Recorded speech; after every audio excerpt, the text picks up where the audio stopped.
Hello beautiful humans, my name is Taryn and welcome back to my YouTube channel. Today we're going to be talking about all the books that I read in the month of January. I read 9 books total, so it's pretty like normal month for me. I feel like we're doing good. My goal was to read I think 10, so we didn't get there, but that's fine. Anyway, let's begin. I figured we would start off with just what I have physically and then get into the like ebooks and audiobooks that I read. So absolute favorite book of the month that I read was Checkmate by Ali Hazelwood. I was terrified to read this because I did not love the love hypothesis. It was just, I really got annoyed about reading how tall the main character was every 2 sentences. It annoyed me. But this, however, oh my goodness gracious, it restored my faith in humanity. I loved this book so freaking much. It's a YA romance. It's about 2 rival chess players. You don't need to know a damn thing about chess because I don't know a damn thing about chess, and I still ate it up. It was so cute. I feel like the only reason I gave it a 4.5 and not a 5 was because, as usual in a YA romance or just literally any YA book, the female main character makes me want to rip my hair out of my head because, you know, girls, hormones, teenagers. But I still loved it. I loved it so much. I highly recommend, even if you didn't love any of her other books, pick this one up. I read my first Lisa Gardner book called Fear Nothing. So this is actually the 7th book in her Detective Dee Warren series that she does. This was on the like buy one get one 50% off shelves at Barnes, and I just didn't pay attention. I liked the cover. I was like, ooh, thriller, let me pick it up, and then realized it was the 7th one afterwards, but I still read it and it didn't even matter. It was really good. It gave me very Criminal Minds vibes. I mean, you're literally following a detective trying to solve a serial killer case, and you get other point of views, which were very interesting. A lot of stuff happens. I will say I think it was a little bit long. I did give it, I gave it a 3.5 star because, yeah, I just thought it was just a smidgen long for me. Oh, but I do think I'm gonna like start this series from the beginning. I read Oaths and Omissions by Sav R. Miller. This is the 3rd book in her Monsters and Muses series. This entire series to me is just a very meh series. It's all just very 3 stars, good, not great, nothing to write home about. I gave this one 3.5 stars. It has been my favorite in the series so far, but it's still not amazing. A lot of people are saying that the 4th one is their favorite. I'm gonna continue reading it, mostly because the covers are absolutely beautiful, and since I've already started it, I might as well finish. So here we go. These are all kind of loosely based on Greek mythology, and I think that it's very much a reach. She's very much reaching for those similarities, and it kind of pisses me off. So that's why they're just not my favorite. I don't know, something annoys me about it. It has annoyed me since the first one because it's really just not giving Greek mythology at all. Anyway, 3.5 stars. Who are you even following? Sorry. You're following Lenny and Jonas, and Jonas is he ends people's lives for a living, and Lenny is just a girl going through some stuff with her family, and then she's like, hey, we should fake date because I don't want to date this guy that my dad is setting me up with. So then she fakes dates Jonas, and then it somehow automatically, because I think they fake dated for maybe 4 pages, and then he was like, no, we're engaged. Actually, we are fake engaged. So yep, okay. I also read Mostly Loathing You by Nicole Ryan. She sent me the arc for it, which literally is such an angel baby. This is the 2nd book in her series. Oh my god, I don't know what, it says it right there. In her Just Peachy series. This follows Hannah and Liam, who are rivals. They just really hate each other. Something happened when they were younger because Liam is her brother's best friend. Something happened when they were younger, and ever since then, they've just kind of gotten on each other's nerves all the time. Liam lives to piss Hannah off, and Hannah lives to annoy Liam. And then they fall in love. And it was cute, but it was a little repetitive. So because of that, I gave it a 3-star. I don't know, I just wanted a little bit more from it. I don't know what more I really wanted, because it was super cute. But anyway, I am, however, very excited for what I hope is the 3rd book in the series. Because those two, wow. All right, and then I have 3 physical books, but I listened to them on audio. So the first one is The Brothers Hawthorne by Jennifer Lynn Barnes. This is the 4th book in the Inheritance Games series, except in the first 3 books, you are following Avery, and then in this book, you are following the 2 brothers that are mentioned in the Inheritance Games. You're following Jameson and Grayson.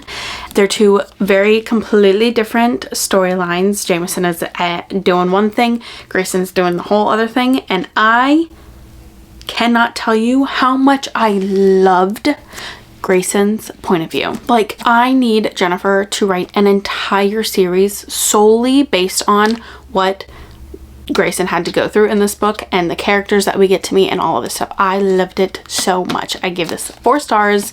I highly recommend the audio. Even though I didn't listen to the audio of the Inheritance Games series, I think that I would have gotten really bored reading this physically, because it did kind of feel like just like an extended epilogue. So did it need to be however many pages this is? More than 400? No. But if you listen to the audio, it goes by real quick. I also listened to, finally, All the Bright Places by Jennifer Niven. I have had this on my TBR since I started my Bookstagram back in April of 2022. And I never watched the Netflix movie. I never really read what this was about.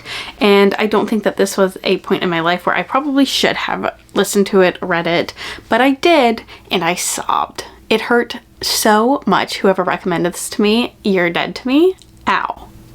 Okay, but it was also like the most beautiful, perfect thing that I've ever read. So I gave it 4 stars because, again, I just don't think that I was in the right headspace for it. I think eventually, when I can physically read it and like go through and tab all of everything that Finch says in this, yeah, I'll give it 5 stars, but I just don't think that right now I can. You are following Violet and Finch, who are 2 seniors in high school who meet at the top of, can I say this? When Finch and Violet meet on the ledge of the bell tower at school, 6 stories above the ground, it's unclear who saves whom.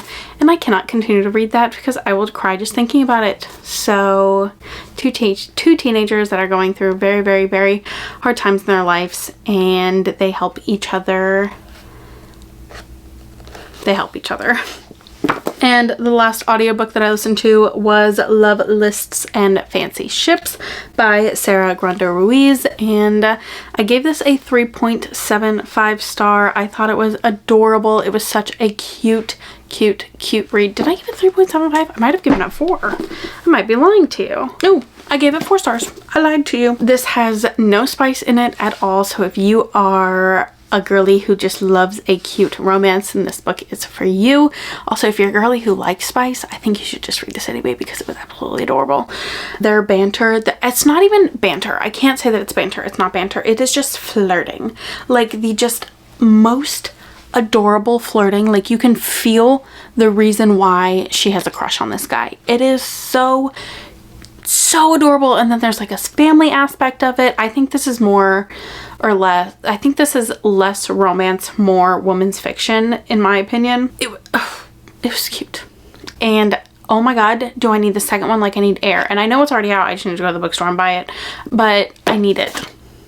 I just have way too many books in my TBR. Anyway, what is this about? This is about Jo and Alex, who she meets one random night, and then it's giving invisible strings. Okay, it's giving invisible strings. She meets him in multiple different ways, and they all just like come to...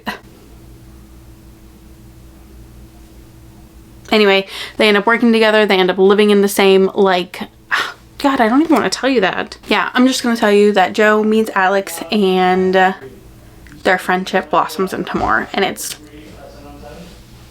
fucking adorable. Okay, another 4-star read was Vacation Wars by Megan Quinn. This was my first ever Megan Quinn book, and I was so terrified to read it because I feel like I have heard both amazing and both absolutely terrible things about her books, and I'm so glad that I started with this one. It is the funniest book that I've read this year. I mean, granted, I've only read 9 books, but it was hilarious. I was laughing out loud. Oh my god. And okay, listen, you might have found it annoying, okay? Because I understand how this girl at the very beginning was just a quirky girl. I get it, okay? Do I care? No. Okay, because I was still laughing, because maybe I'm just that, maybe I'm just her. Okay, she was so awkward. It was adorable and hilarious. You're following Girly Pop, whoever got her name was. They go on a trip to Greece every single year for the summer, and they go to the same exact resort, and she like hardcore crushes on one of the workers who's like her age. He's the son of the owner of the resort. Hardcore crushes on this kid from like the age of 7 all the way to, I don't know, 20. I think she's 29. Yeah, because the whole point is like she's turning 30. She needs to date somebody. Anyway, they're in Greece. She's with a bunch of her friends, and they made a pact that when they all turn 30, they should be in relationships. She's the only one that's not in one. So the girls are all trying to get her into a relationship, but they don't think that she should go for the guy that she's been crushing on her entire life. However, her and Crushy McCrusherton form an alliance, and they go against the girls, and they fall in love. And it was freaking adorable. So yeah, I have already bought another Megan Quinn book so that I can read it, because I need to. What is happening? And last but not least, I read my first ever Darcy Coates book. It was called Dead of Winter. I thought it was a thriller. It was very much more thriller horror. It was like thriller with a lot of gore. It was really good. I gave it a 3.5 star, and I've already bought another one of her books as well, because that book, one, it gave me anxiety the entire time I was reading it, because people just kept dying and dying and dying. Like every time you read a new chapter, somebody was dead. And how? Literally how were they dying? They were all in a secluded area. What was going on? However, I knew how it was going to end, but it didn't even matter, because I was like, oh, maybe I'm wrong. Oh my god, maybe I am completely wrong, and he really did, he or she didn't. It was crazy. So I bought another one of her books, and I'm terrified to read it, but also so excited, because this is like a new genre to me. I don't really like horror. I mean, I've only read like 2 books, and they were by the same author, and so maybe I just don't like that author. But I hate scary movies, but I loved that book. I loved it. So good. Anyway, my hair is pissing me off, so I need to end this video. I hope you enjoyed. I hope you have an amazing day, night, week, month, and a year. Let me know what your favorite read of was. Let me know what your favorite read of January was.